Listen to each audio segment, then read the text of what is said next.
নানা নাটকীয়তার মধ্যে দিয়ে জরুরি সংবাদ সম্মেলন ডেকে 11 দলীয় জোট থেকে বেরিয়ে যাওয়ার ঘোষণা দেয় ইসলামী আন্দোলন বাংলাদেশ। 268 জন সংসদ সদস্য প্রার্থী এখনো পর্যন্ত মাঠে কাজ করছেন। আমরা তাদেরকে নির্দেশনা দিয়ে দিয়েছি, তারা নির্বাচনের প্রতিদ্বন্দ্বিতা করবেন, একজনও তারা মনোনয়নপত্র প্রত্যাহার করবেন না।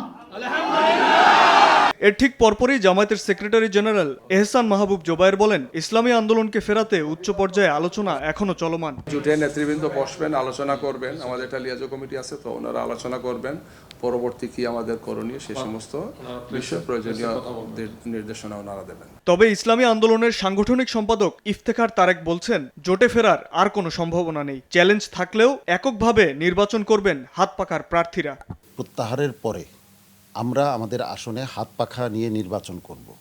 সেখানে কোনো সমঝোতা দিয়ে আবারও এই জাতীয় কোনো কূপে পা দেওয়ার ইচ্ছা আমাদের নাই। প্রস্তুতি নেওয়ার পর এবং পর্যালোচনা করার পর, মতামত নেওয়ার পরে আমরা সিদ্ধান্ত গ্রহণ করেছি। অতএব আমি আর কোনো সম্ভাবনা দেখি না। এদিকে জোট থেকে ইসলামী আন্দোলনের বেরিয়ে যাওয়ার ঘটনাকে অনাকাঙ্ক্ষিত বলেছেন এনসিপির মুখপাত্র আসিফ মাহমুদ। তবে দলটি জোট থেকে বেরিয়ে যাওয়ায় ফাঁকা আসনগুলোতে জোটের অন্যান্য দলকে আসন বাড়িয়ে নেওয়ার কথা জানান তিনি। ইসলামী আন্দোলন এই জোটে নেই, এটা একটা অনাকাঙ্ক্ষিত ঘটনা। আমরা প্রত্যাশা করিনি এমন কিছু হবে। আমরা আলোচনা করছি এবং সামনে আলোচনার ভিত্তিতে সামনের আমাদের যে কর্মপন্থা সেটা আমরা নির্ধারণ করব। জোটের পক্ষ থেকে 30টি আসন দেওয়া হলেও ইসলামী আন্দোলন বেরিয়ে যাওয়ায় মোট অন্তত 40টি আসন এনসিপির জন্য বরাদ্দ থাকবে, এমনটাই প্রত্যাশা দলের এই শীর্ষ নেতার। তাদের কাছেও দুঃখ। শাবাব ওয়াসি, সময় সংবাদ, ঢাকা।